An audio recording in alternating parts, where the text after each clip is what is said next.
Rolling Jones y John Astin. La nieta, el tío y la abuela, el padre de alta cuna, la bella madre de una familia muy normal. Si van a visitarla, no esperen una fiesta, así verán a esta familia tan normal. ¡Qué hermosura! ¡Qué dulzura! ¡Qué locura!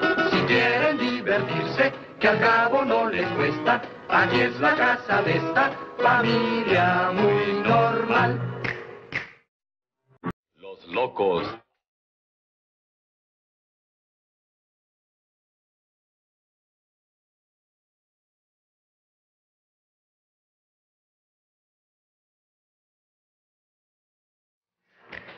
Bienvenidos a Para que Sepas. ¿Cómo estás? Del otro lado le ponemos un poquitito de humor. ¿Sabes que me grafa un toque? Porque el enanito no se ve. Acá. Bueno, está lindo esto, che. Se lucieron hoy los chicos de arte. Mira, la realidad es que no sabíamos cómo arrancar el programa para ser bien concretos sobre lo que creemos que es un nivel de locura ya que da gracia. Hoy más temprano hubo un Zoom del PRO y Larreta no fue invitado a participar. La convocatoria en teoría la hizo Patricia Bullrich, pero claro, después de que ayer Larreta desoyera los consejos de Macri y la advertencia también que en su momento públicamente había dado Vidal, bueno, ahora es parte de la familia no deseada. Viste que siempre hay una oveja negra en la familia. No sé si alguna vez te tocó que te tilden, Lili, de oveja negra. Pero bueno, aparentemente Larreta es como tal.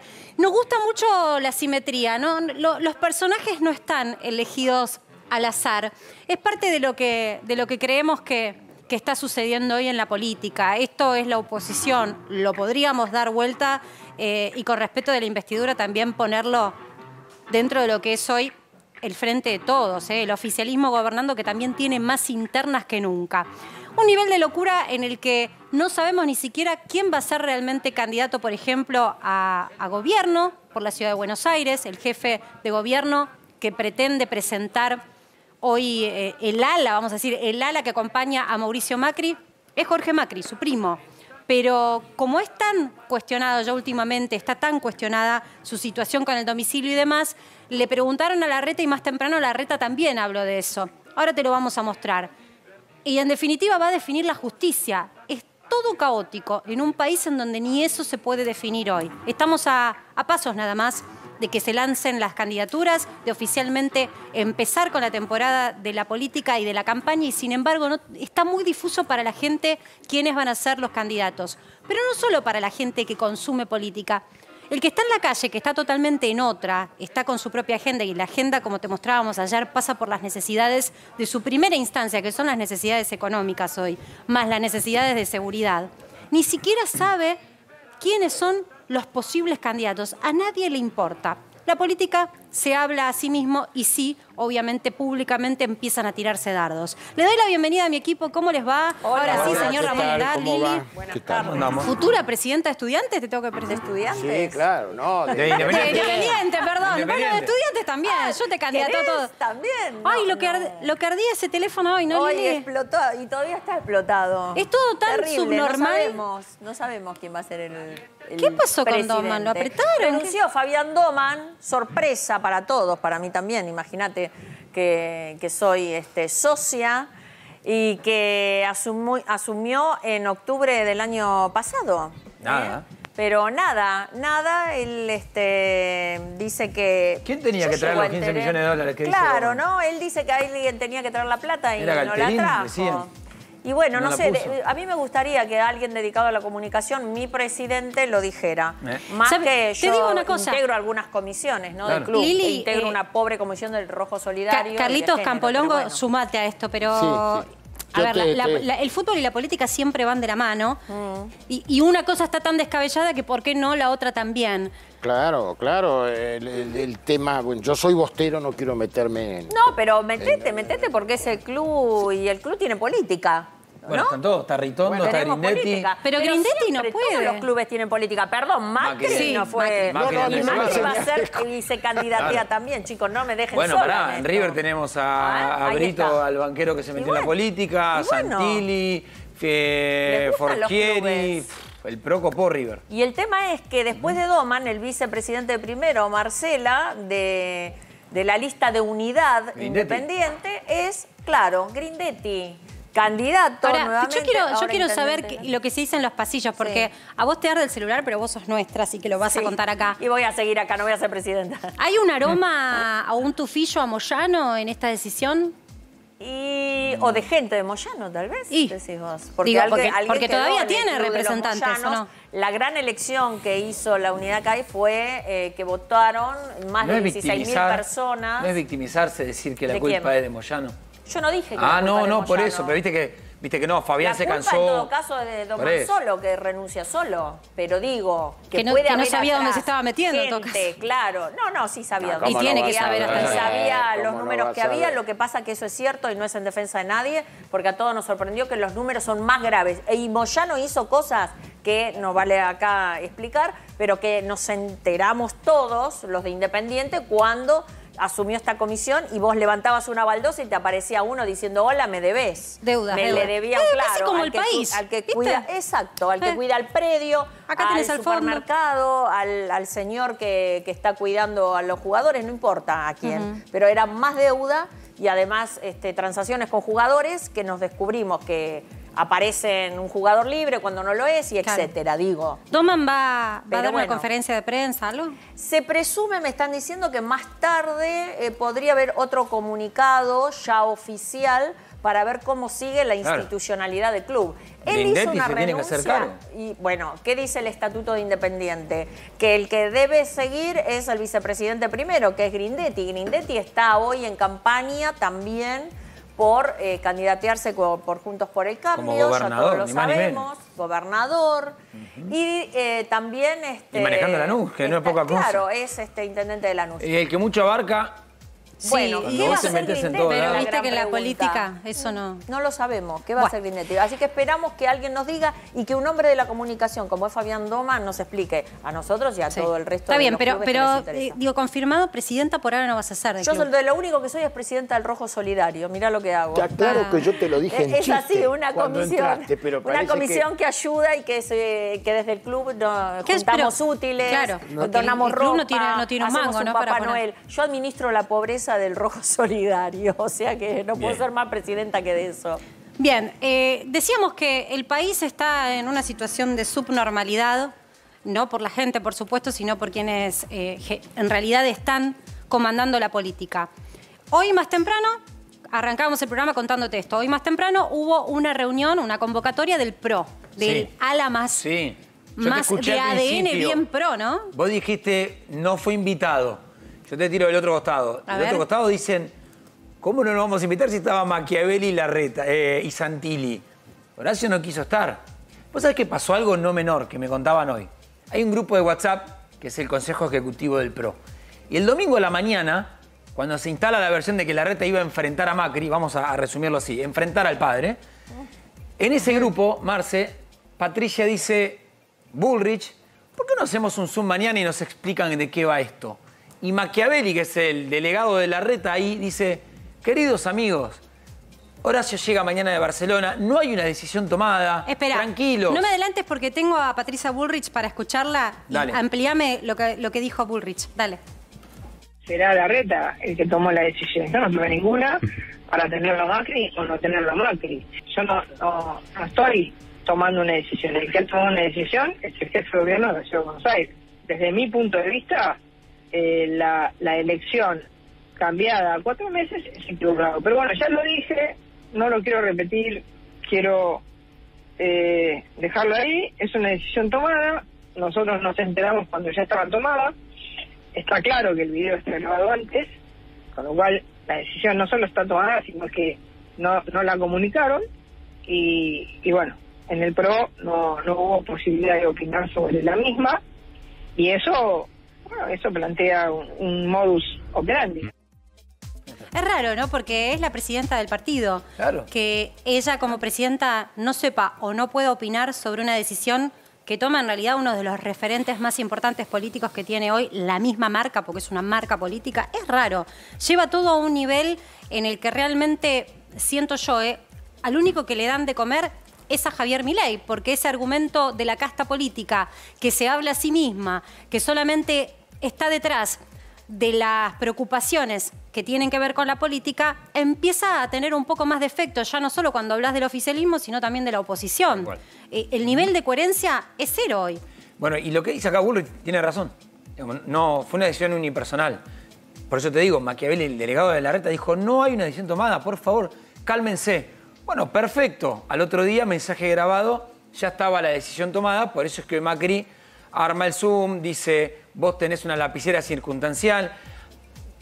Yo entiendo que molesta al del otro lado, el que dice, a mí me preocupa la inflación, no llegar a fin de mes.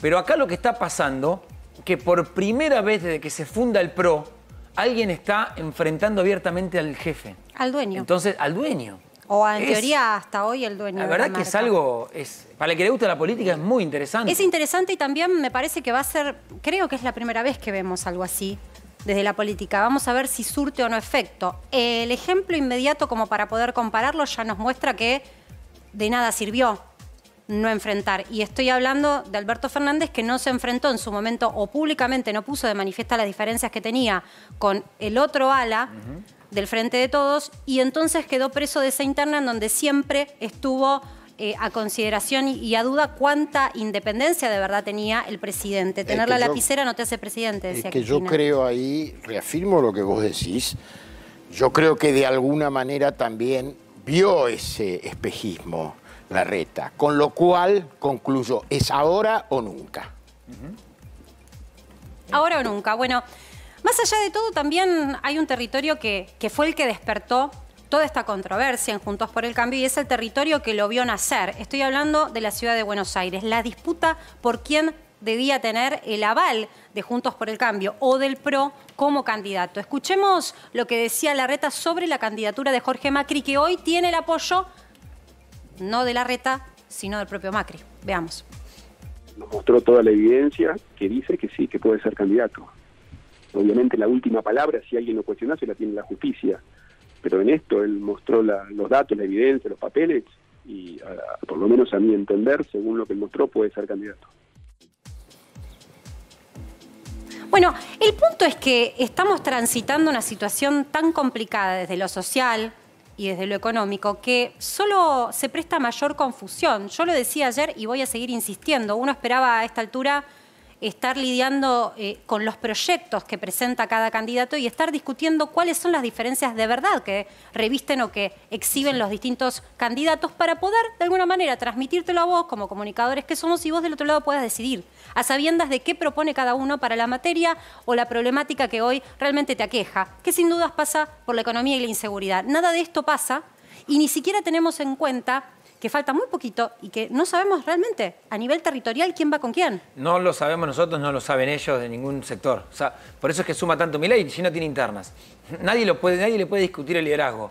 Quien se lo discutió se fue. Expert, por ejemplo, todos los liberales que intentaron discutirle se tuvieron que ir. Y hoy, yo vengo de una reunión con un dirigente peronista que me decía, le digo, ¿por qué no terminás siendo candidato vos? Espera, porque también, a ver, ¿de qué sector? Sácate tu varita mágica y dime, ¿cuál del abanico de todos los peronismos que hay hoy? No, este era un cámpora, provincia de Buenos Aires, con poder, que no es candidato, pero está como, viste, la mano que mece la cuna, digamos, está atrás. Entonces le digo, ¿por qué no sos candidato vos? Y me dice, no se puede manejar... ¿Para la ciudad? Provincia de Buenos Aires. Y me dice, no se puede manejar y liderar al mismo tiempo. Como diciendo, no podés estar en las dos cosas. Porque una te va a explotar antes que la otra. Y hoy lo que le está pasando acá al PRO, me parece que lo más fuerte es ver quién gana.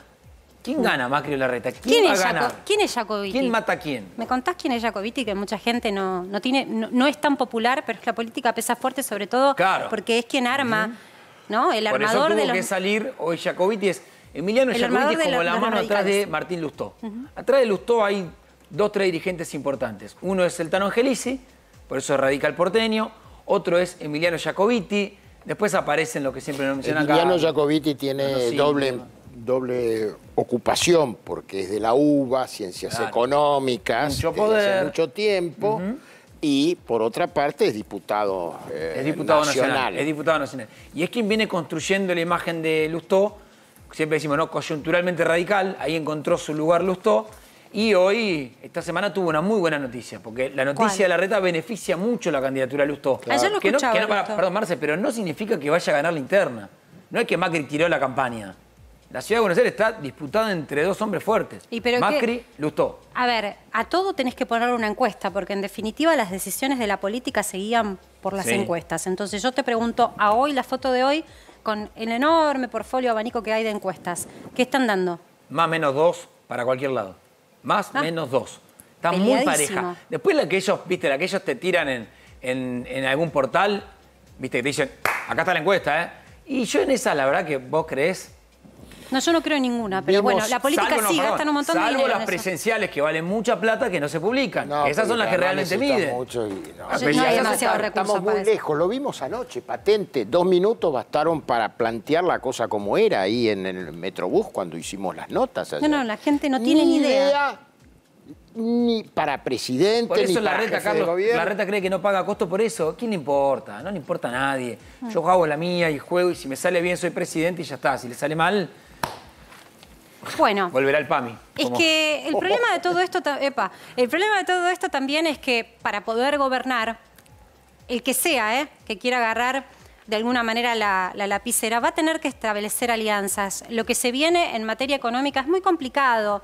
Sea cual fuera el color político de turno, no tenés caja, no tenés reservas, tenés endeudamiento, tenés una situación social muy vulnerable y ni que hablar los números de pobreza y de economía, que ya te los hemos contado, están que arde, cada vez se degrada más la situación económica. Ayer te contábamos que incluso el relevamiento de expectativas de mercado que hace el Banco Central muestra mes a mes cómo están en crisis las expectativas, es decir, los especialistas en nuestro mercado cuentan en sus resultados que mes a mes todo está un poco, digamos, desmejorado, por decirlo de alguna manera, se aceleran los precios, mayor expectativa de inflación, base del 110% proyectado, lo mismo sucede con el tipo de cambio.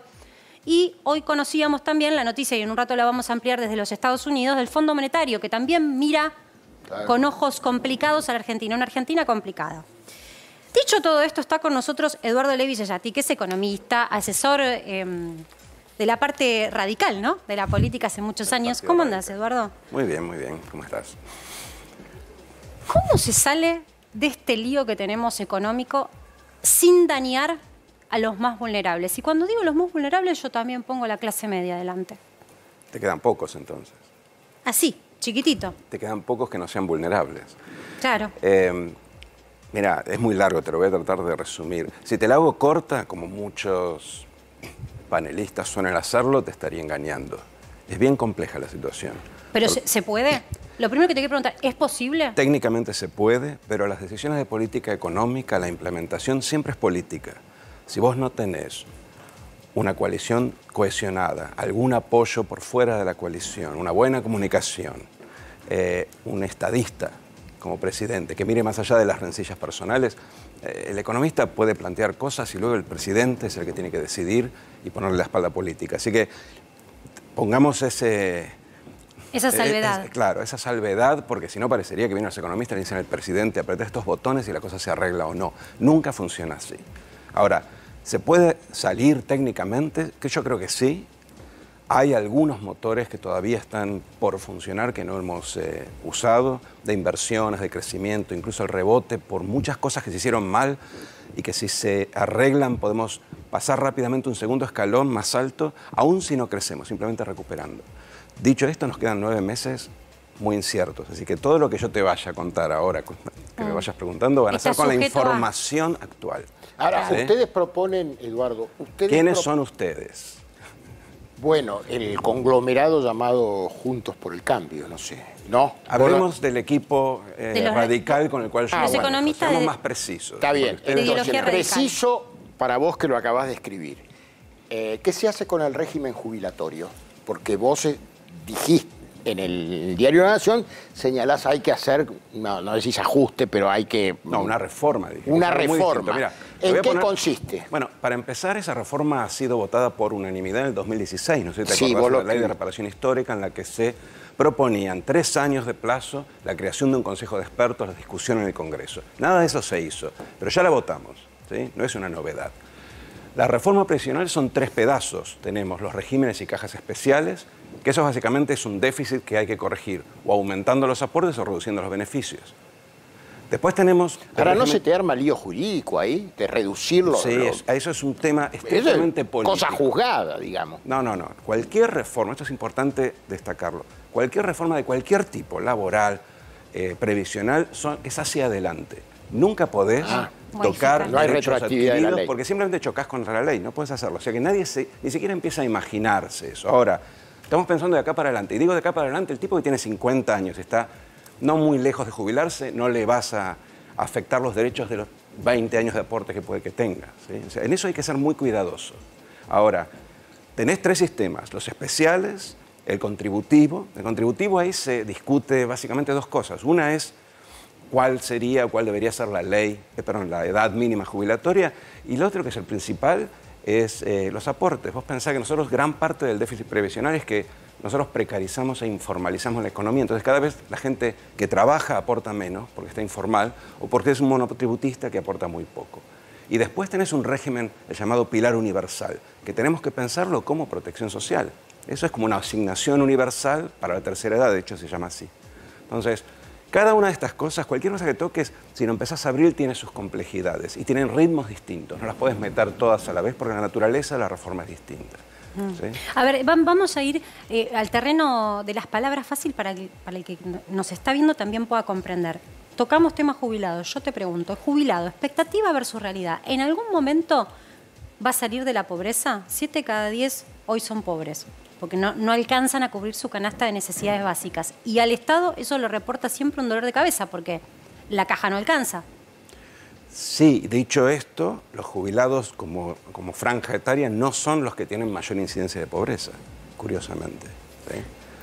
Digo, porque es un sector vulnerable que no tiene representación. Tenés razón en eso, pero digo, ¿hay posibilidades reales o le vamos a seguir prometiendo a la gente cosas que no son posibles? El sector que no tiene representación, hay varios sectores que no tienen representación. Los jubilados tienen alguna representación, porque muchos de esos jubilados se organizan, son profesionales, tienen voz. Los niños no tienen representación, por ejemplo. Y por eso es que nosotros le pagamos tanto a la tercera edad y tan poco en términos relativos a los niños, en salud, en primera infancia, en educación. ¿Sí? Esos no están representados. Hay mucha clase media que ha quedado medio en el medio del sándwich a la cual vos te referías, que tampoco son representados. Por ejemplo, nadie habla de los autónomos, régimen que, si me preguntas, tendríamos que eliminarlo porque es un infierno tributario. Nadie habla de la situación precarizada de los monotributistas, porque no están organizados, no tienen un sindicato, no tienen una voz propia, se distribuyen a lo largo de diferentes referentes políticos. Entonces, hay muchos que son vulnerables en términos de representación. Eso no te lo está advirtiendo el Fondo Monetario. En cambio, si el Fondo Monetario, por decirte un organismo que ya puso el énfasis en esto, sí te advierte sobre una reforma laboral y una reforma previsional. Pero son 2 cosas distintas. La reforma laboral, a mi modo de ver, es una política de inclusión social. Vos tenés cada vez más trabajadores precarios, trabajadores pobres, trabajadores eventuales con mucha inestabilidad de ingresos.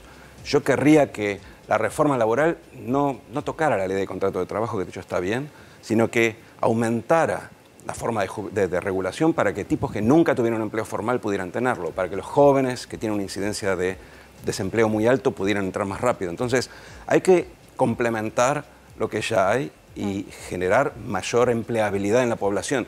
Pero eso no tiene nada que ver con el fondo, o sea, eso tiene que ver con política social. Yo no quiero tener una sociedad dual, no quiero tener gente que esté adentro y gente que esté afuera. Entonces la reforma laboral es, a mi juicio, política sociolaboral.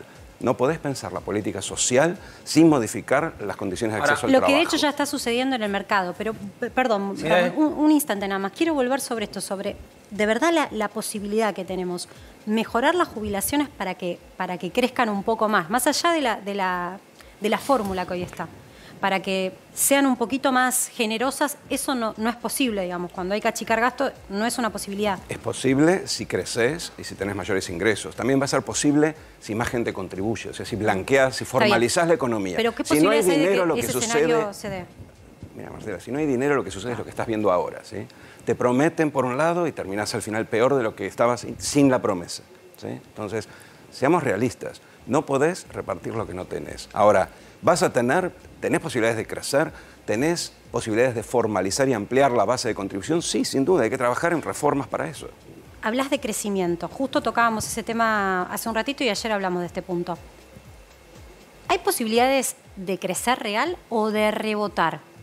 Por ahora hay posibilidades muy claras de rebotar. Para crecer, el crecimiento, en general hay mucha confusión con eso, pero el crecimiento requiere tiempo y en particular requiere aumentar el capital humano, mejor formación laboral, crear los institutos de formación laboral, aumentar el capital físico, traer inversiones, que vuelvan los empresarios, inversiones incluso en capacidad empresaria, que vuelvan los empresarios que se han ido.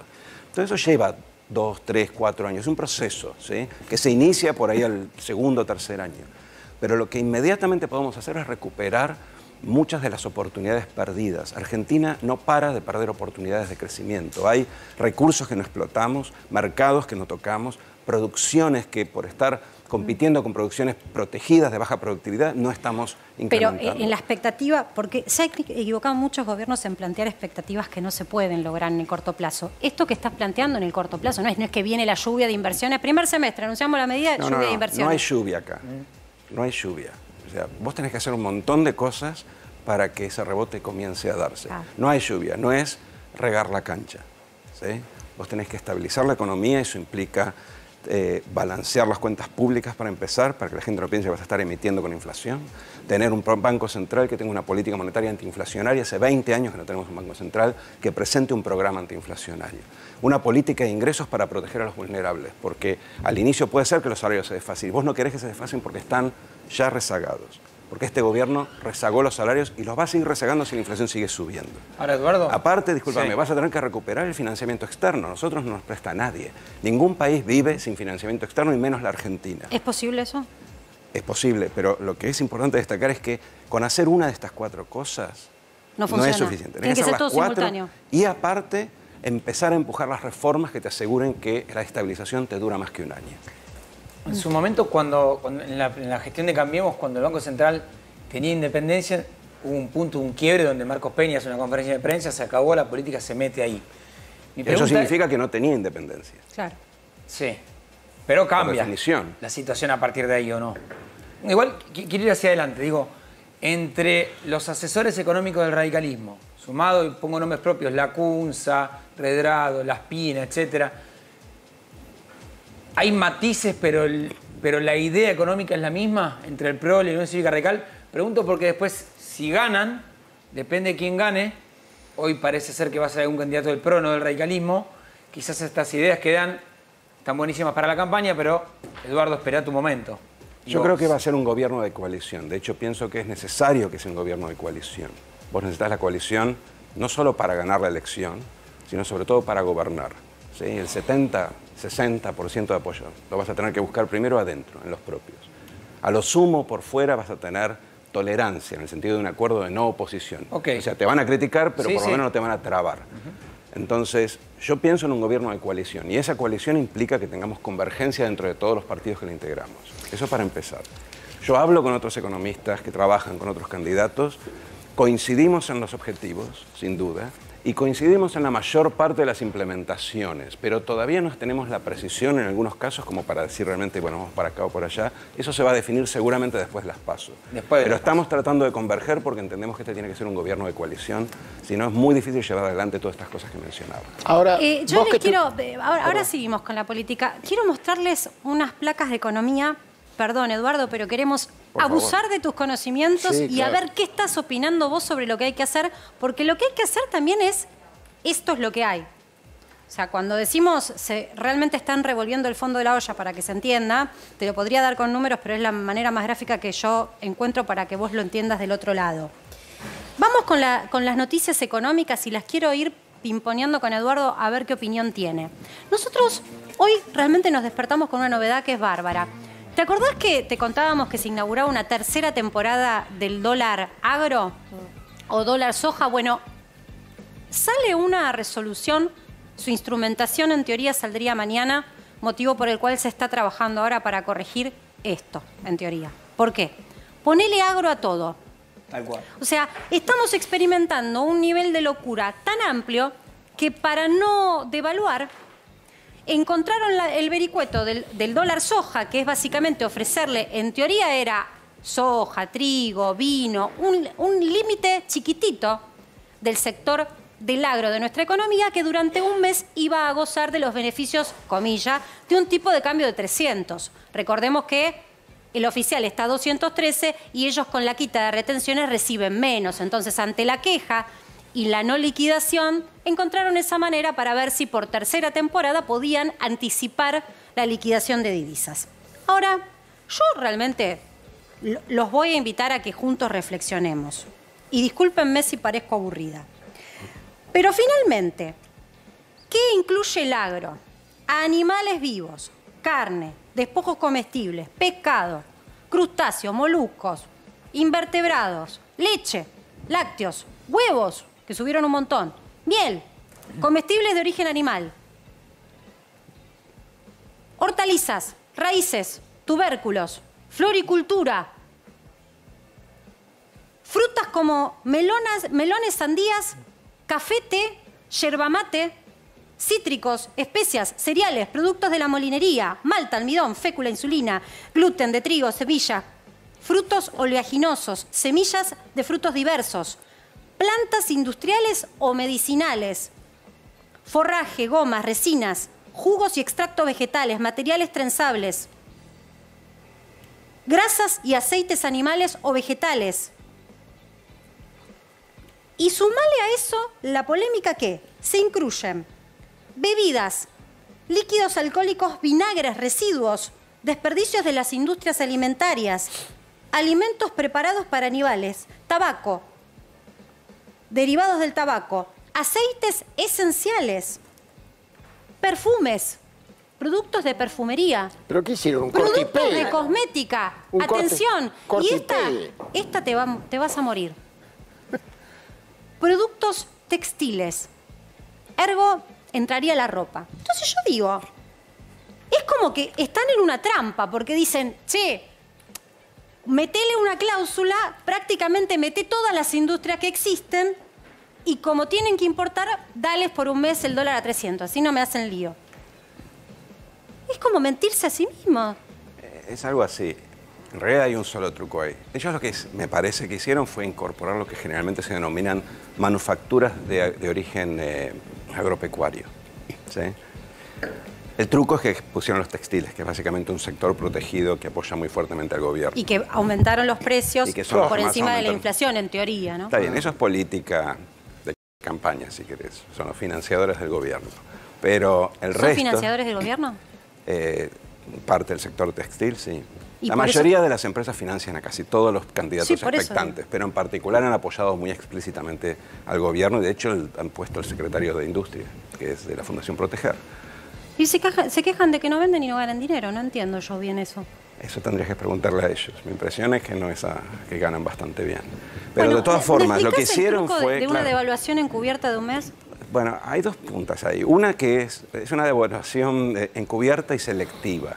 Si vos devaluaras ahora, tendrías un impacto mayor sobre la inflación, aunque cada vez menor porque cada vez más gente mira el tipo de cambio paralelo para poner precio a sus productos porque hay menos dólares oficiales disponibles. Entonces yo cuando tengo que renovar la mercadería digo, bueno, ¿cuánto voy a tener que pagar los insumos dentro de un mes? Y entonces lo ajusto al paralelo. Entonces que el impacto de este retraso cambiario es cada vez menor. Después hay una cuestión ideológica. Devaluar está mal visto políticamente. Y en realidad dentro del kirchnerismo desde hace muchos años han visto la devaluación como una suerte de capitulación.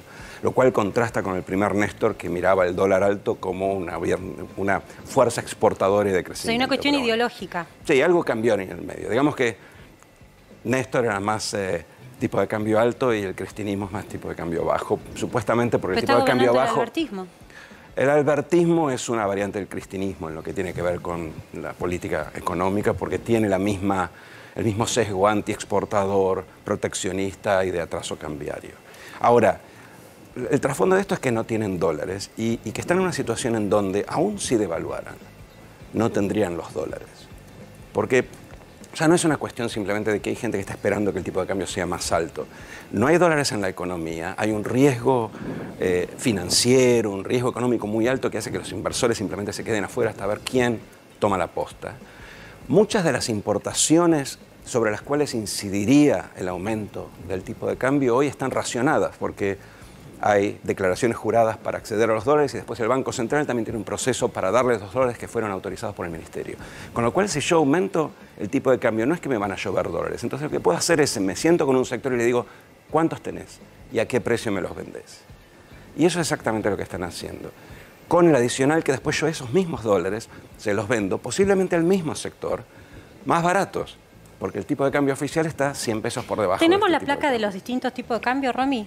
A ver si podemos tratar de entender, porque la gran pregunta, vos decís, devaluar es mala palabra para alguna mirada de la política. Lo han dicho, no lo han expresado, no es que lo digo yo. Lo que pasa es que también devaluar tiene un costo político, es real. Claro. Como hablar de gasto, ¿viste? Y de recorte del gasto. A nadie le gusta devaluar, sí, así estamos. Entonces, yo digo, ¿cómo salimos? Estos son los principales de los 15 que tenemos, tipos de cambio. Sí. Entonces, esto es lo que pasa en Argentina y no sabemos bien hacia dónde va a ir. Yo ayer contaba que si pasa esto con el reglamento de expectativa de mercado y cumplen, digamos, con la proyección, vos tenés una devaluación, vas a tener una devaluación. Entonces, básicamente, por ejemplo, el turista, que es uno de los tipos de cambio oficiales, porque ellos computan los impuestos y saben hacia dónde lo llevan, que hoy lo tenés en 4.37, se te puede llegar a ir a 700.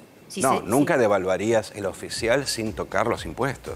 ¿Y qué haces con esto? La idea del tipo de cambio turista es, yo te doy un tipo de cambio más alto, pero en vez de tener dos tipos de cambio, es decir, en vez de tener un tipo de cambio dual, ¿qué es lo que deberían haber hecho desde el inicio realmente? Un tipo de cambio financiero, turista, un tipo de cambio comercial. Le clavan 3 impuestos y lo ponen a un nivel que es el doble del tipo de cambio oficial. Claro, pero lo que digo es que la gente en su cabeza el oficial, reducís los impuestos. En teoría. Ahora, yo concretamente quiero ir a esto. Esto es lo que pasa hoy. Entonces, la gente convive con multiplicidad de precios en su cabeza, ¿no? Hay muchos más, sí. Y hay 15 por lo menos. Entonces, yo te pregunto, día 1, se asume el gobierno. ¿Cuál es el que hay que tocar? El oficial. Bien, tocas el mayorista. El oficial es el único sobre el cual el Banco Central interviene. Bueno, a veces interviene por la puerta trasera. ¿Y a dónde lo llevas? Pero espérate, el mayorista. ¿Cuándo? ¿Hoy o dentro de 9 meses? No, dentro de 9 meses, cuando asumís. ¿Cómo estamos dentro de 9 meses? Ojo que esa pregunta está condicionada a lo que haga el gobierno en los próximos 9 meses. Pueden pasar muchas cosas. El gobierno está... ¿Quién era que mencionaba? Destapabas una piedra y encontrabas una deuda. El gobierno de pronto están apareciendo deudas nuevas afuera. Que impactan sobre el riesgo país, impactan también sobre la demanda. Esto es independiente, pero viste que todo tiene que ver con todo. Sí, vos lo mencionamos por independiente, pero nos pasó lo mismo en Londres y en Nueva York recientemente. Nosotros no sabemos qué es lo que va a hacer el gobierno, pero capaz que el gobierno hipoteca el año que viene, vende dólar a futuro, se endeuda en dólares a un año. Bueno, pero hoy, por ejemplo... Anticipa pagos de impuestos que deberían caer para el próximo periodo fiscal. Y suponete que lo hagan. En función de eso tengo que hacer los cálculos, no puedo adivinar. Te puedo decir qué es lo que haría cuando tenga un poco de información sobre cómo llegamos. Entonces, no te vamos a poner presión de que agarres como si fueses un mago la bola mágica y me digas, pero sí quiero preguntarte hoy, con la foto de hoy, alguien está mirando del otro lado, entonces se pregunta cuánto vale el dólar. Si el dólar se liberara hoy con los pesos que tenés dando vuelta, hoy con la foto de la deuda que tenés, el tipo de cambio mayorista, sin regulación, ¿iría al valor que se consigue en el mercado financiero legal, es decir, a los 408, 400 que está? Si lo dejara flotar hoy, sí, con este gobierno, y sí, no sé dónde iría, precisamente porque este gobierno, como no tiene ninguna forma de anclarlo, el mercado podría estar anticipando que la movida de hoy es solo el preámbulo de la movida futura. Por eso ahora, con la crisis del 2001, 2002, vos fuiste... En el 2001 había 1 a 1. En el 2001 estaba la paridad 1 a 1. En el 2002 yo estaba en el Banco Central, estaba mirando la mesa todos los días. Y si nosotros no empujábamos el dólar un poco para abajo, la gente no sabía dónde terminaba. Podía terminar en 10. De hecho, si vos leías los diarios, los analistas decían que iba a terminar en 10. ¿Qué significa empujar para abajo? Intervenir. Vender dólares, vender reservas, pero intervenir. Hoy no tenemos esa capacidad de reservas. Exactamente. Por eso es que es tan difícil decir dónde iría el dólar si lo liberaras. Y por eso es que es tan importante contar con un mínimo de reservas al momento en que empiezas a tocar, a cambiar la política cambiaria. Porque si no, no es que el dólar se estabiliza solo. Nunca se estabiliza solo, salvo que tengas una montaña de dólares para persuadir al mercado que si no se estabiliza, Esto que estás diciendo me parece que remite a otros momentos de la historia de nuestra Argentina, no muy lejanas, en donde sí se tocó el tipo de cambio, se liberó creyendo tal vez, por ejemplo, que no iba a tener un impacto en precios. Digo, ¿se ha aprendido alguna Yo creo que sí, se ha aprendido y aparte... ¿Pero cómo haces para tener reservas? Bueno, esa es una buena pregunta. Y esto generalmente uno lo dice mientras va pensando la respuesta. Yo creo que nosotros podríamos, por ejemplo, negociar un nuevo programa con el fondo y pedirle que pongan el dinero que nos pusieron del programa original. No son muchas reservas, pero son más que las que vamos a tener el fin de año. ¿Cuánto ganás? ¿Cuánto podés sacarle 10 más? millones. ¿10.000 millones de dólares? Estoy hablando en voz alta. Está bien, pero con 10.000 millones de dólares vos decís que podés salir de esta vos tenés que salir a situación. buscar divisas en donde sea. También es cierto que el año que viene esperemos que la cosecha sea mejor la de este año. Este año hubo un shock objetivo que nadie anticipaba con esta fuerza y que nos restó dólares. Hoy, si liberaras el tipo de cambio, si viniera un nuevo gobierno, el tipo de cambio de equilibrio está más alto porque faltan dólares. El año que viene, si tenemos una cosecha, no te digo excepcional, pero normal, vas a tener más dólares y vas a poder manejarlo de manera más razonable como hiciste en el 16. Pero me parece clave lo que estás diciendo. O sea, no podés el día 1 anunciar que vas a devaluar. Tenés que hacerte de un colchoncito. Bueno, no podés anunciar que vas a liberar y tampoco vas a poder liberar el cepo y que el mercado decida. Y seguramente vas a tratar de conseguir todas las reservas posibles, porque las reservas son, ante la falta de credibilidad y la incertidumbre sobre dónde van las variables, los precios, la inflación, el tipo de cambio, las reservas son, aunque sea parcialmente, lo único que te ancla un poco esas expectativas. Ahora, entonces necesitas mostrar Eduardo, que tenés algo en la espalda. Te lo bajo al temor que tenemos todos. Cristina se fue con una inflación del 30, Macri se fue con una del 50, Alberto se va con una del 100, crucemos los dedos ya a este punto. Entonces siempre el temor es, bueno, tomamos esta medida de política económica, bien, ¿y qué hacemos con la inflación? ¿Va a ser más inflación? ¿Es ese terror de qué te vas a 200? No, todo el programa que nosotros estamos pensando, y ahí sí, ahora te digo, nosotros, es básicamente todos los economistas que hablo dentro de Juntos por el Cambio, el objetivo es bajar la inflación a niveles del 2-3% en el último, mensual, en el último trimestre. Quiero decir, a bajarla más del doble, a más de la mitad, menos de la mitad, perdón. ¿Sí? Y digo menos de la mitad porque no sé cómo vamos a empezar. A fin de año no sabemos si va a ser 110, 120. Ojalá sea 120. Hay una posibilidad, un escenario en donde las variables nominales se desmadren y es bastante difícil de especificar ese escenario porque ahí ya pierdes control. Pero si llegamos un poco peor, no, la inflación a fin de año debe ser un tercio de lo que es inicialmente. ¿Y ahí vos crees porque yo ayer ¿Puede ser que suba antes de bajar? Sí, puede ser. Un mes, 2 meses. Yo ayer estuve con un banco, y aclaro que no es un banco de capital 100% privado, y me decían que el escenario al que más apuestas le ponen, y digo un banco porque se supone que en las finanzas es en donde más deberían poder acertar en las proyecciones, ellos hablan de una inflación, me hablaban de una inflación de 2 dígitos en Argentina. ¿De 2 dígitos para anual? El comienzo, no, mensual. O sea que podríamos llegar a una inflación del 10% en Argentina. Pero si ya estamos cerca del 8%, 7, 8%, podríamos tener 10% un mes, 2 meses. Sí, seguramente, si tenés que hacer el ajuste. En el primer tramo del gobierno que siga. Sí, pero eso tiene que caer rápidamente. Nosotros en el 2002 tuvimos una inflación del 10-11%, creo que fue en abril, ¿sí? De vuelta, estaba en el Banco Central, todos nos asustábamos, pero sabíamos que eso era el principio del fin porque de alguna forma no teníamos la inercia que tenemos ahora, veíamos de 10 años de convertibilidad. Se asustaban diciendo que el dólar iba a ser no sé a cuánto en ese momento. Pero nosotros entendíamos que era el ajuste por la devaluación inicial, pero que luego la inflación iba a caer y de hecho terminó el año con inflaciones entre el 3 y el 2% anual. Pero en el bolsillo, yo digo, porque del otro lado alguien está en este momento tomando un mate y acaba de tener unas palpitaciones. Si la comparación es la memoria emotiva de la gente del 2002, es demasiado doloroso para el esfuerzo de la gente. Lo que digo es que los procesos de estabilización, cuando vos haces un arreglo, una corrección de los precios relativos, y estoy hablando del tipo de cambio, pero también de las tarifas. Este gobierno las va a corregir a medias y después las va a dejar licuar con la inflación durante 9 meses, 10 meses y a nosotros nos va a tocar corregirlas de nuevo. ¿Eso tiene un impacto inflacionario? Sí. ¿Vamos a una alta inflación de 30% mensual? No. Vamos a tener un efecto posiblemente en lo inmediato y luego la inflación tiene que caer. Toda la historia, toda la motivación del plan de estabilización es precisamente llegar a una inflación hacia fin de año que sea mucho menor y que sea sobre todo menos asustadora, o sea, que sea algo manejable, porque esta inflación no es manejable. La gente no sabe cuánto va a ser. Cuando la inflación es alta no sabes cuánto va a ser. El REM dice 90% 2024. El REM atrasa. ¿Atrasa? El REM en general atrasa. Los economistas es muy difícil proyectar. atrasan. No, es muy difícil proyectar. Entonces vos lo que haces es, si la cosa se desmejoró, ajustás un poco para arriba, si es una variable como la inflación. Me encanta eso, porque uno piensa que, bueno, sacale un 1, un 0, dale más o menos. No, es un poco más fino que eso. Es un poco más fino que eso. Pero te están viendo colegas ahora y se agarran la cabeza. yo he hecho proyecciones. Ya lo sé que vos lo haces, por eso está bueno sincerarse. Lo que digo es, no es sincerarse, es que no hay ninguna manera que nosotros tengamos una bola mágica que nos diga cuál va a ser la inflación el año que viene. ¿Por qué? Porque depende de un sinnúmero de decisiones que aún no están tomadas. Está bien, pero yo me imagino muchas personas que hoy están negociando cosas como en un país normal, medianamente a largo plazo. En Argentina a largo plazo son 12 meses. Dentro de lo que está a 12 meses y se escribe, aunque tenga actualización, son las paritarias, que Ramón te las estaba trayendo acá sobre la mesa. Entonces, esa persona que está por ponerle el gancho a un acuerdo salarial, si acuerda...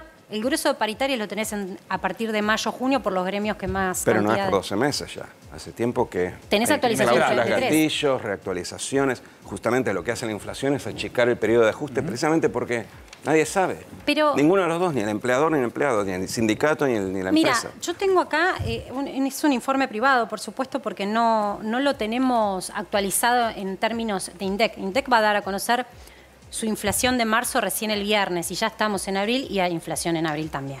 Entonces hay un informe de Focus Market que dice que en abril fue muy malo para el salario, porque si vos mirás, incluso cuando este mes tenés una actualización del salario mínimo vital y móvil, ya te quedó un 7% por detrás de la canasta básica, sin contemplar que faltan media quincena. Que aparte la canasta básica ha estado últimamente creciendo más que la inflación.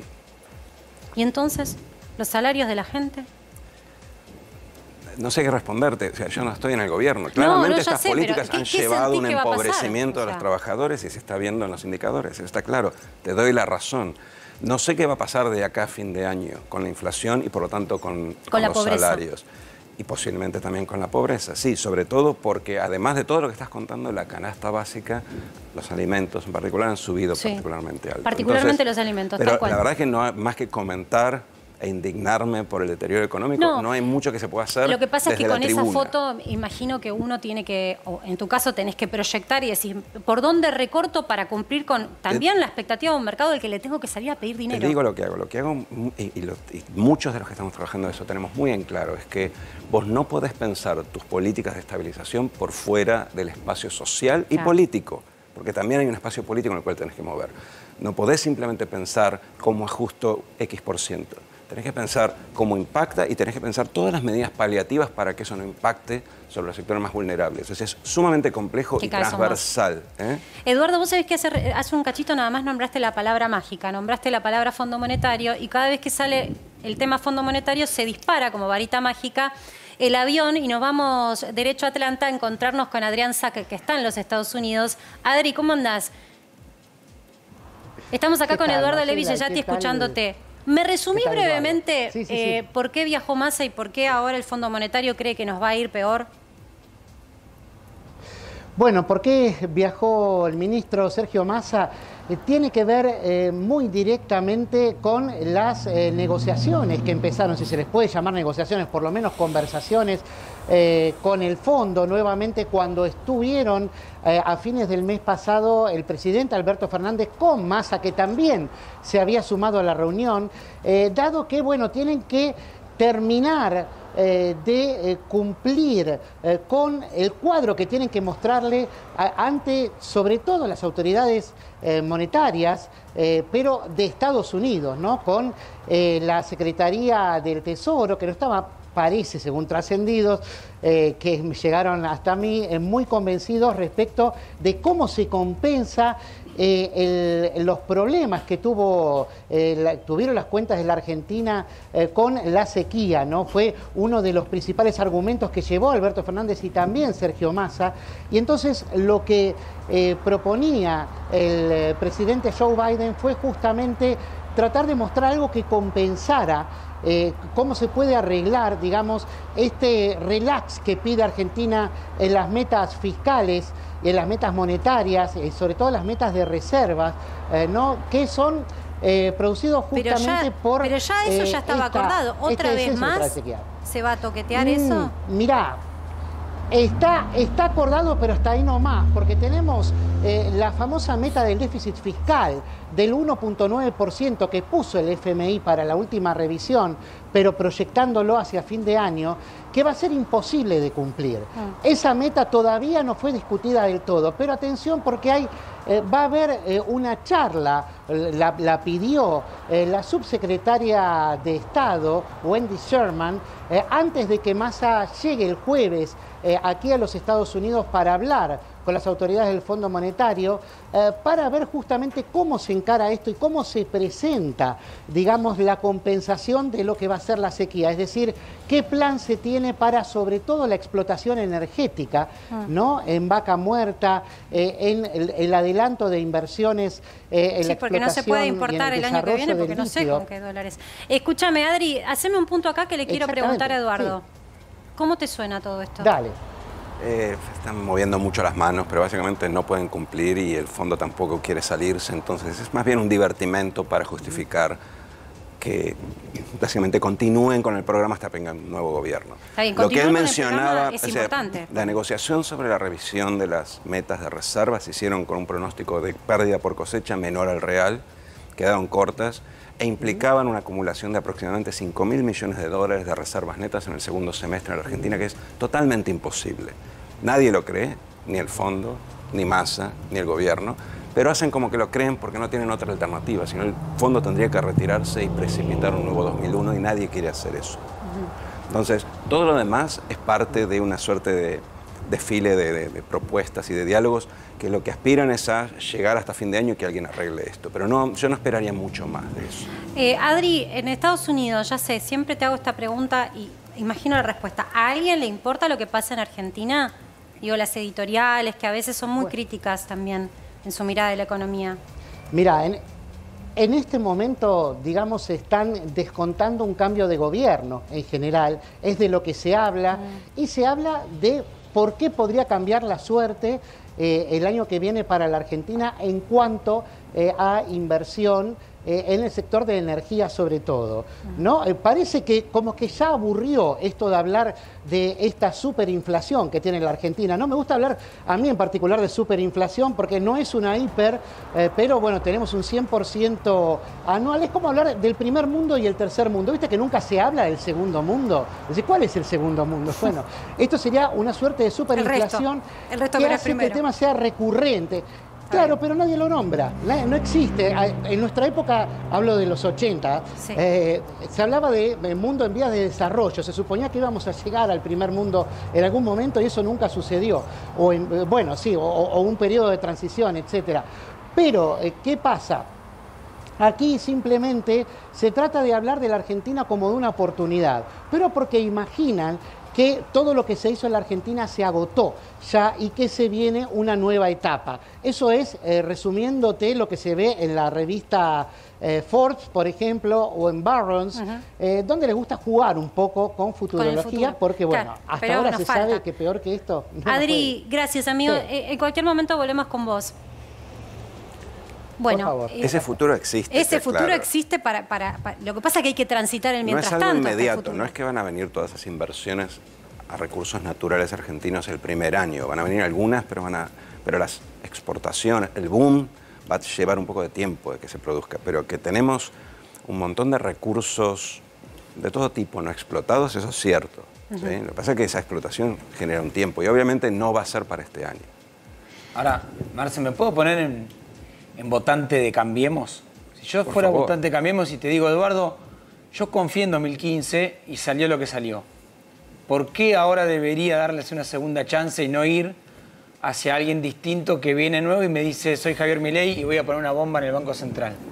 Bueno, primero, ¿por qué votarías a alguien? Sin hablar de que quiere Milei, poner- digo, ¿por qué la segunda chance? Pero señor? ¿por qué votarías a alguien que quiere poner una bomba en el Banco Central? La Porque primera pregunta. descreo de la política, porque hace 10 años que gano menos de lo que me dice la Pero inflación. entonces pasá a la clandestinidad, digo, porque básicamente estamos Déjate, hablando por barba ya descreo de tenés. la política y mi reacción es, Pero la gente, lamentablemente, de todas formas... está sucediendo. No, por eso. No, yo lo entiendo perfectamente. Yo para y te bajarlo digo bien a una tierra, cosa, digo. a veces a uno también le pasa, pero... El hartazgo. Te digo 2 o 3 cosas. Primero, ha habido un aprendizaje. Bien. ¿Sí? No porque antes no teníamos experiencia o no teníamos experiencia, sino porque hicimos algunas cosas, nos fue mal. Entonces ahora entendemos que si hacemos esas mismas Remes cosas nos va a ir dijo igual de eso. mal. Remes Lenikov dijo justamente Y lo que después- vos Dije la estás semana diciendo. pasada. Que algo de aprendizaje ha habido. Entre ese aprendizaje aprendimos a que más que ir de frente contra la pared, tenemos que encontrar las diagonales para que no choquemos y terminemos 2 pasos para atrás. Eso es fundamental. Cuando uno habla de la coalición y habla de acuerdos, y no estoy hablando de consensos, para nada. Nadie va a tener consensos con el próximo gobierno al principio. El consenso se genera cuando tenés un éxito, no cuando empezás. Pero tenés que tener alguna manera de que no haya obstrucciones que hagan que se repita una situación como la del 2016 al 2019, en donde había muchísimas ideas de reforma y no se pudo pasar ninguna reforma. La única que se pasó fue la fiscal y lamentablemente no persistió. Hablábamos de la reforma previsional, estaba en la ley.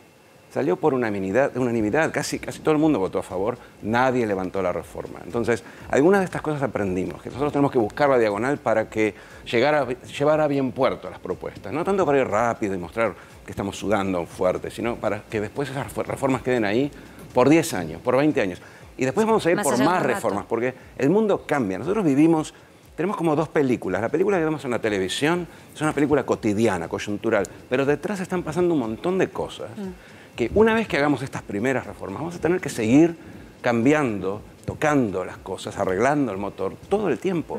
Eduardo, te quiero hacer una última pregunta y sé que es difícil hablar en Argentina del sistema bancario ligado a los ahorristas y ligado a los depósitos.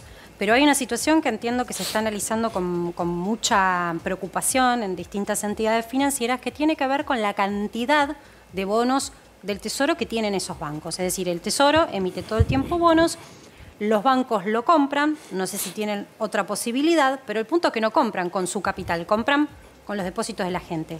¿Qué pasa con la próxima gestión? ¿Va a cumplir en pagar lo que esos bonos demandan? Mira, ¿O yo te digo lo que pienso. es difícil de abonar eso? Un economista sabe lo que pienso porque ya lo insinué antes. Yo te digo que hay que recuperar el financiamiento. O sea que lo último que quieres hacer es un evento de default. Porque si nosotros entramos en algún tipo de reestructuración que pueda ser percibida, aunque sea a la distancia, como un evento de crédito, un evento de default, ese financiamiento no lo recuperás en 4 años. Y son nuestros 4 años. Así que la idea es mejor no ir por esa discusión. Ahora, sí es cierto que el gobierno está jugando muy al filo con la capacidad del Banco Central de intermediarlo como agente financiero. El gobierno no tiene quien le preste y de pronto no tiene cómo renovar los títulos del Tesoro que vencen. Entonces lo que hace es le pide al Banco Central que se los compre y el Banco Central después emite su propia deuda para colocársela a los bancos, que a su vez lo que hacen es comprarla con los depósitos de los depositantes. Con intereses que después hay que pagar cada vez más altos. El interés tampoco es tan alto porque en términos de la inflación, como la inflación sube, el interés siempre queda a posteriori, queda un poco rezagado en relación a la inflación. Pero sí estás distorsionando la función del sistema bancario y sobre todo el rol del Banco Central, que hoy esté haciendo de fronting del Tesoro, porque el Tesoro no tiene forma de colocar sus papeles. Y de hecho, en el último canje hicieron algo que parecía haber salido de ese círculo vicioso, pero fue a expensas de ponerle a los bonos una cláusula que implica que el central te garantiza que en el caso de que los quieras rescatar, te los rescatan en el día, con lo cual de nuevo el central tuvo que poner su propio riesgo, su balance, para asegurar que el Tesoro tenga, por lo menos, no te digo financiamiento, pero por lo menos la forma de refinanciar lo que se le va venciendo. Eso es peligroso, desearía que no lo hicieran, desearía que lo redujeran de aquí a fin de año, pero sobre todo espero que no lo sigan profundizando, porque hay soluciones técnicas para casi todo, pero hay límites por encima de lo cual ya no hay soluciones técnicas. No es magia, es la economía Hay, y la hay un política. límite, ¿no? Estamos jugando muy al límite, tratemos de no cruzar ese límite. Buena advertencia. Gracias, Eduardo, por haber No, a vos, participado un placer. en Para que Sepas. Nos vamos a ir a uno de nuestros puntos de cobertura. Está Fabi Rubino allí. Hola, Fabi. Hola Marce, ¿qué tal? Buenas noches. Les vamos a mostrar lo que es un merendero, lo que hacen hombres y mujeres para mejorar la calidad de vida de los chicos, de los más chiquitos, los que necesitan, pero que no reciben nada, ¿eh? No, yo lo que primero pregunté es decir, ¿de dónde se financia? No tienen ninguna financiación gubernamental. Los financian desde otro lado, que después lo vamos a explicar. La Fundación ¿Y qué hacen del los chicos? Papa, ¿no? Sacan a los chicos de la calle. Mirá, claro, la Fundación Papa Francisco, el Moreno, cuartel quinto, lugar lejos, si lo sabrás. Y mirá, sacan a los chicos de la calle. Eso es lo importante. Aquí, un partidito de fútbol, pero están desde las 5 o 6 de la tarde jugando al fútbol. El profe me comentaba que los que más necesitan, los más pobres, son los que mejor juegan, pero que no pueden venir. ¿Quién metió el gol? ¿Quién metió el gol? Vení. Bueno, ¿cómo fue el gol? Contámelo. Y lo metí de centro. ¿Sí? Sí. ¿Cómo van? Fabi. Vamos, 2 a 2, sí. 2 a 2. ¿De Sí. qué jugás? El delantero. Delantero, vamos todavía, vamos. A ver, Empate. Fabi, Y que, ¿sabés quiero qué? ver Marce, la te realidad de la te- gente, sí. Porque estamos ahí básicamente para mostrar que si, la verdad de lo que está pasando, que si no hay fundaciones que no pongan su trabajo, el trabajo que también contaba Lili, se hace en muchos clubes, hay niños y hay familias que no comen. Yo quiero ir a esa realidad. Si podés, vamos Sí. a eso, por favor. Dale, sí. Pero te quería mostrar también esta, que es muy linda, porque acá, ¿sabes qué? Acá se contienen a los chicos. Los chicos Claro. salen de la escuela y no andan pululando por Lo la que pasa calle. es que, Están lamentablemente, contenidos acá. Fabi, Y es- eso tampoco lo hace el Estado desde ningún lugar. Ahora, sí se le debe reclamar a los políticos que manejan la caja que estén en las necesidades de la gente. Claro, por Las eso. necesidades de la gente hoy pasan por comer. Y la verdad...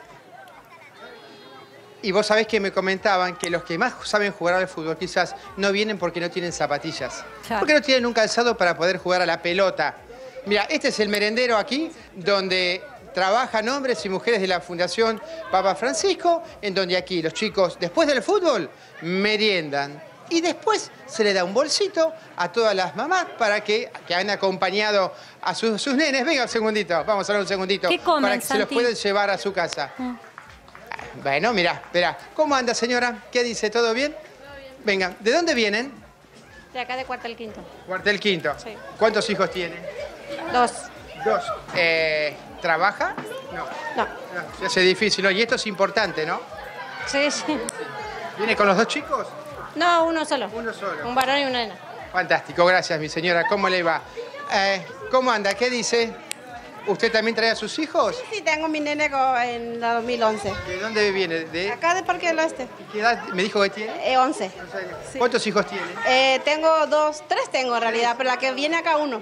Uno. ¿Y usted trabaja? ¿Su marido trabaja? No, yo soy madre soltera. Trabajo. Sí. Y obviamente esto es muy importante para usted. Porque si no, ¿cómo puede, le diría sobrevivir, ¿no? Pero ¿cómo puede salir de esta situación? Para comer. Y mira, vivo el día al día. Salgo a trabajar y bueno, vivimos con la pensión, que mi nena tiene una pensión y, ¿cómo es? La asignación. Fabi. Y mi trabajo.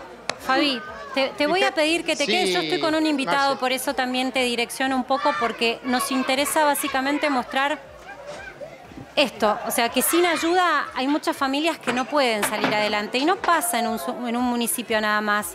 Pasan todos. La realidad es eso, es la pobreza que muchas veces se esconde porque no hay registro. Santiago Cuño está con nosotros.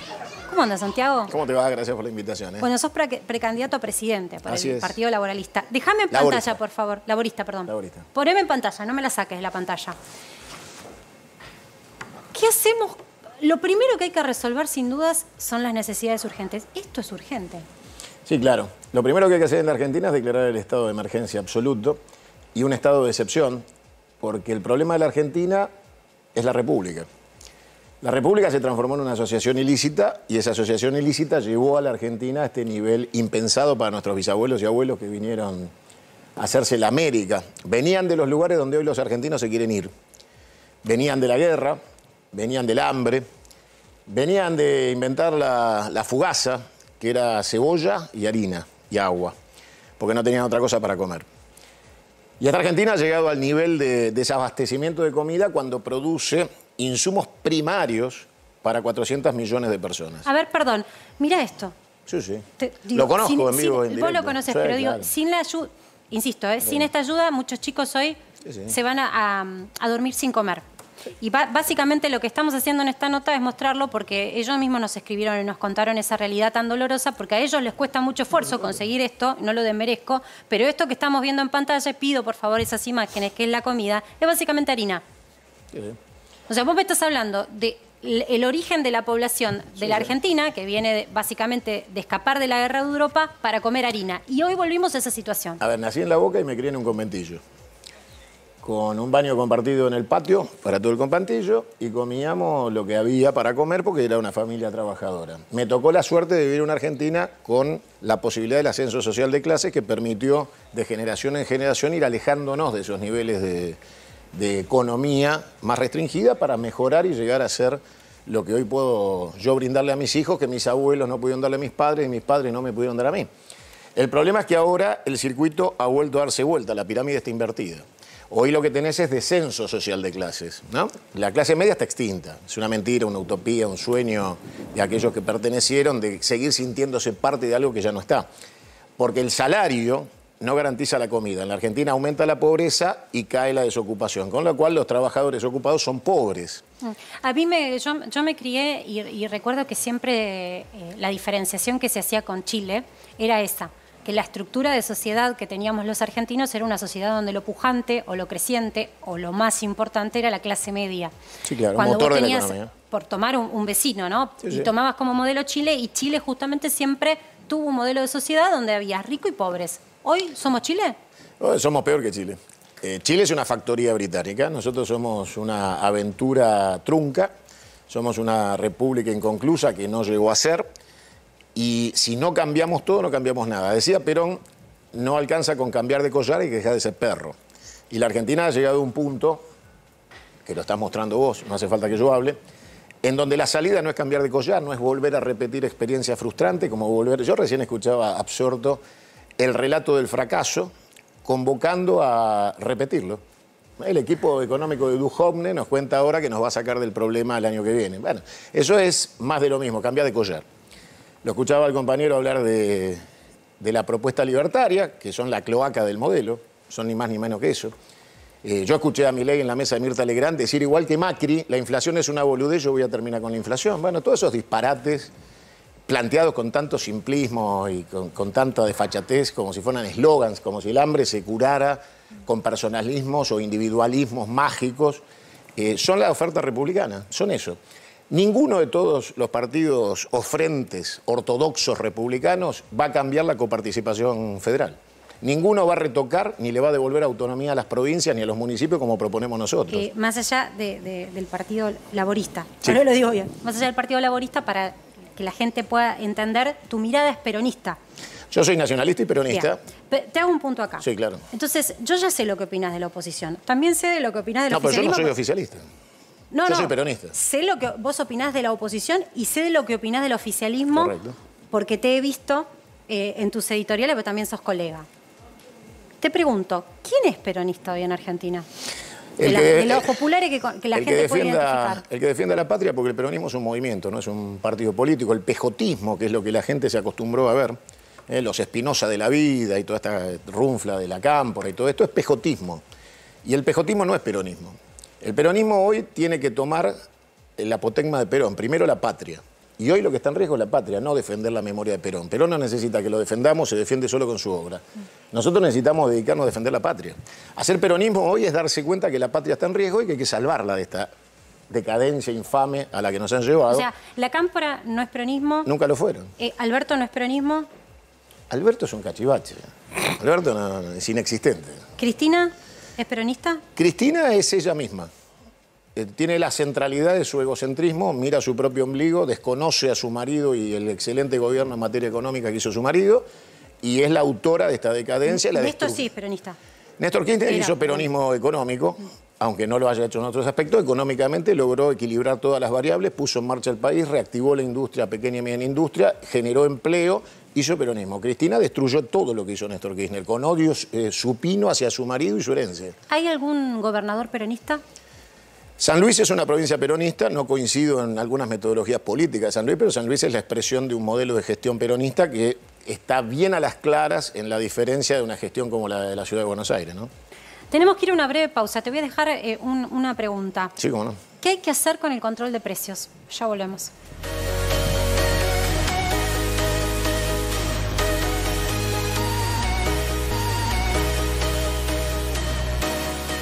Seguimos charlando con Santiago Cunio, precandidato a presidente. Había quedado esta pregunta dando vuelta. Sí. ¿Qué hacemos con el control de precios? Hoy se conoció que la Secretaría de Comercio decidió extender hasta fin de mes el acuerdo de precios o precios justos en la carne. Mira, las recetas fallidas, por lo general, vuelven a fallar.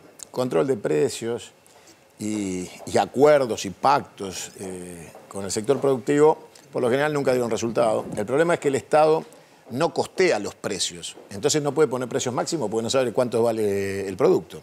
Si el INDEC, en vez de poner precios máximos, supuestos, tuviera una elaboración de precios por producto y pudiera fijar la justa renta que debe tener cualquier producto. Pero necesitas estructura de costos. Por supuesto. Claro. Productos que no se hace nunca, nunca. En la Argentina se habla de precios máximos sin saber precio de costo. Entonces, ¿cuál es el precio máximo? Sí. El supuestamente máximo. ¿Fijado por quién? ¿Sobre qué análisis de costo? Se habla de precios justos. Pero, a ver. Justo. La palabra justo. Si el precio fuera justo, debería estar ajustado al costo de producción. Si la empresa no le informa al Estado cuál es su costeo de producción y el Estado no chequea que ese precio sea cierto, mal puede fijar precio máximo. ¿Cuál es el precio máximo? Cuando yo soy un empresario pyme y tengo mis costos, sobre mis costos tengo mi oferta a mi cliente. En la Argentina, la inflación por las dudas existe. Por las dudas 30 más, por las dudas 50 más, Entonces, el llanto de los empresarios multimillonarios concentrados, de grupos concentrados, oligopólicos o monopólicos de distribución de alimentos, existe. El productor pobre existe. Ahora, el precio máximo en la góndola, ¿quién lo fija? ¿El INDEC en base a qué? Si nunca le pide explicaciones al productor y al distribuidor de la cadena de cuál es el precio que llega a góndola como precio de costo. Sin costo no hay máximo. Pero espera, ¿por qué no se pide esa explicación? Porque son cómplices. Que no es muy porque son cómplices, porque lo permiten. Ya, ¿Es por eso? Porque en realidad, por ejemplo, hay cosas que no se quieren contar, como el verdadero peso impositivo, como el verdadero peso de la logística, que tiene un gremio muy relevante, o un gremialista muy relevante defendiéndola, la logística. Yo te digo, vuelvo a la esencia. Nosotros proponemos la coparticipación invertida, devolverle todos los recursos a las provincias, los impuestos, sus derechos de aduana, que sean absolutamente independientes en el manejo de sus economías regionales y aporten al Estado central confederal lo que corresponde para la administración central. Con lo cual somos mucho más ahorrativos que los libertarios cuando hablan de 8 ministerios y le quieren dar el Ministerio de Salud y Educación a Bienestar Social, un disparate único en la vida de origen comunista.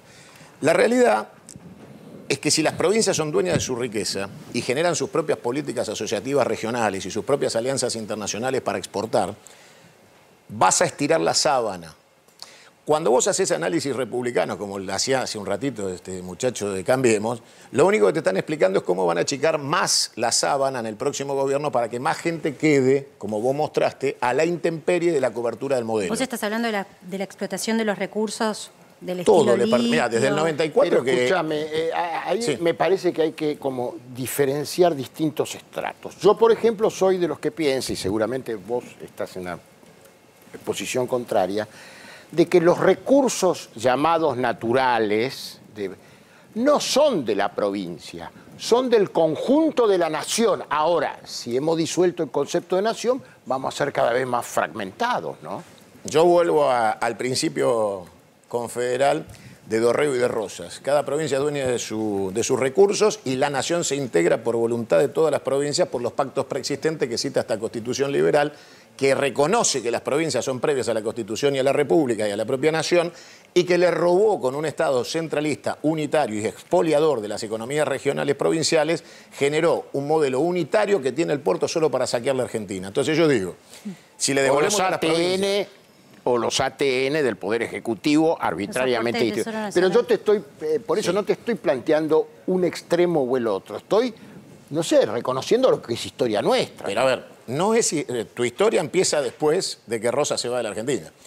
la historia de la Confederación es previa a la teoría que vos sostenés, que es posterior. Con lo cual, si vamos para atrás, tengo razón yo. Somos una confederación y así se nos llama en el mundo todavía hoy. Confederación Argentina o República Argentina. Yo soy de la Confederación Argentina. No quiero el sillón de Rivadavia, traidor a la patria, quiero el de Rosas y Dorrego. No, además el de Rivadavia no existe, ese sillón es mito. Entonces, que la avenida más grande de la Argentina lleve el nombre de un traidor a la patria, un expoliador, un endeudador y un criminal como Rivadavia, es un fenómeno histórico que lo podemos discutir largo, pero que tiene respuesta a lo que ella me pregunta. La economía argentina se ordena cuando el Estado central deje de ser administrado por un modelo presidencialista republicano de condiciones monárquicas. En la Argentina el presidente puede indultar, vetar una ley y eso son facultades monárquicas. La justicia tiene jueces vitalicios con excepciones impositivas específicas y eso es monárquico. Y la Cámara de Diputados y Senadores se comportan claramente a partir del látigo y la chequera del Poder Ejecutivo que reta a los gobernadores y no le votan lo que ellos quieren para poder gobernar. O sea que en ese único concepto podrías estar de acuerdo con esto que propuso Milei bajo el título, que no lo inventó él, pero digo, lo propuso públicamente, el hecho de que haya una casta en Argentina, la casta política. Él miente porque la casta es económica. En la Argentina hay un grupo económico que maneja los monopolios de los negocios y tiene empleados políticos como él es un empleado de la casta económica. Con lo cual, él representa intereses económicos. Nada más hace un discurso efectista y primario. Es una persona que no formó una familia, no tiene hijos. ¿Cómo va a pensar en el futuro si no tiene obligaciones con el futuro? Bueno, es una persona, es un francotirador. Pero es un francotirador. A ver.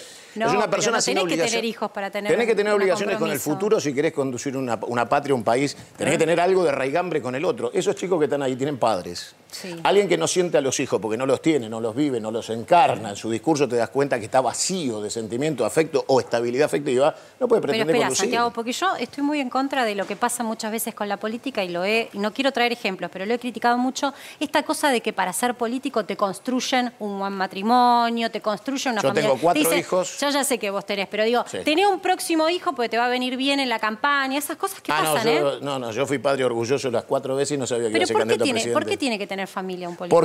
Porque la obligación de alguien que va a conducir los destinos de una patria y de un pueblo de 47 millones de habitantes tiene que estar en condiciones de saber lo que es llegar a fin de mes, comprarle los útiles a los pibes, saber si no tienen para morfar y sentir la obligación. ¿Perón tuvo hijos? ¿Cómo? No, pero por otra razón no los tuvo. No, pero era una cuestión biológica. Pero para, no me quiero meter en lo personal. No estoy hablando de cuestión biológica. ¿Condujo o no condujo? Bien. Sí, condujo. ¿Y entonces qué tiene que ver no tener hijos con conducir bien a la patria? Te lo explico, te lo traduzco. Dale, porque me parece una cosa alucinante. Pero con todo gusto.